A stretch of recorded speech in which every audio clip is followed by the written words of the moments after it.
eyes on me on my album. I want everybody in the Death Row to know we're a family.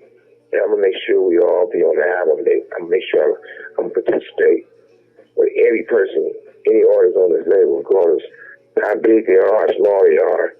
They got something out, they don't. I'm going to have them get out on the album. The first person he started calling is obvious is Snoop. Yeah, Snoop wasn't shaking, but Snoop would be busy. Well, I'm over here. I'm going to get some weed. But Pac stayed on him. Snoop, I'm ready to go. I'm ready to go. I'm ready to go. So here come the studio and make an incredible, song together. And there's a cure for this. I don't want it. I don't need it. And then he made sure he do a song with Corrupt. Live in this mother thug town, yeah. Corrupt, Daz, Machiavelli. Make sure you do a song with Daz. He'll see Joel. Come here, Joel. I'm gonna got something for you.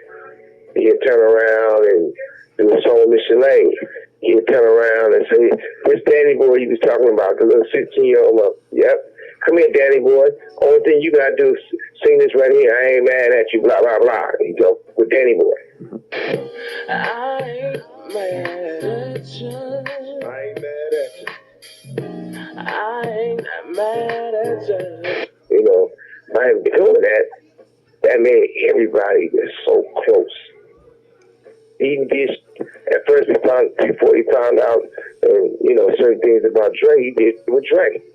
Even though they never was in the studio together, like the movie said, but it was cool, right? But far beyond all that, when Pac got bigger than everybody on Death Row, that's when the jealousy kicked in. I guess that's when the plot kicked in. That's when the plan came up. Because it'd be a time where it still is. I got, everybody know how I felt about Snoop. If Snoop was coming up, people would come around and say, "Snoop, let me get an autograph. Snoop, let me get a picture." Once All Eyes on Me came out, people come around, "Hey, Snoop, where's Tupac?" Could you get him to come over here and sign my autograph or take a picture with me?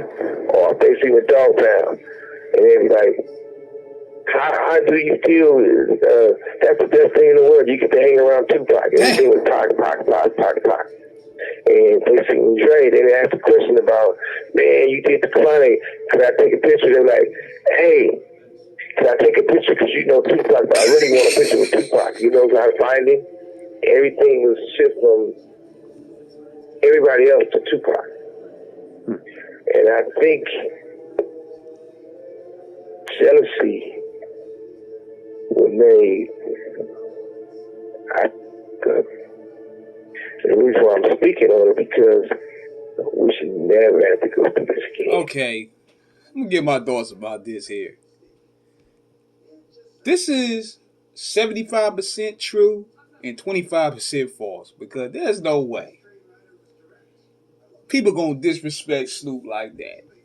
I gotta keep it real, man. I gotta keep it real. Nobody gonna disrespect Dre, Snoop, and guys like that and tell them, "Hey man, you're cool, but can I get a picture with Tupac?"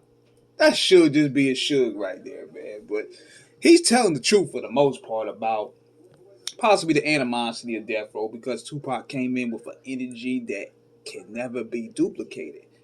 But one thing that made him stand out was his work ethic. The way he worked. That's what Suge loved the most about him. The other guys on the label, they made their money and they were pretty much set. They was getting millions from the Dog Pound, getting millions from the Chronic album, getting millions from the Murder Was the Case soundtrack, getting millions from the Above the Rim. They was set. They was good. Then you had a hungry, ambitious CEO from the East Coast by the name of Puff Daddy. He coming in. And he started showing that he was ready to take over the game. So while Death Row took a back seat, they was comfortable, they was cool, they was becoming celebrities. Bad Boy was taking over 95. Puffy tapped in the lane that Suge didn't, and that was R&B. He found ways to tap in the R&B lane as well as the hardcore rap lane. So when Tupac came in, the label put all their eggs in that basket. Everything that was supposed to went to Rage, everything supposed to went to Nate Dogg, everything that's supposed to went to the Dog Pound, and even the Chronic 2 went to Tupac. And I think that's what created a lot of resentment. But Tupac, being the guy that he was, he still involved everybody in his projects, despite the envy. So it's a yin and a yang. But I don't think anybody disrespected him to that regard. That's why I laughed at that when he said that. That was just him throwing, that's Suge being Suge throwing shots. I never thought like, hey man, is Tupac there? Man, no, they ain't disrespected like that, man. I doubt that seriously. But let me know what you guys think in the comments, man. Subscribe and the like button, peace.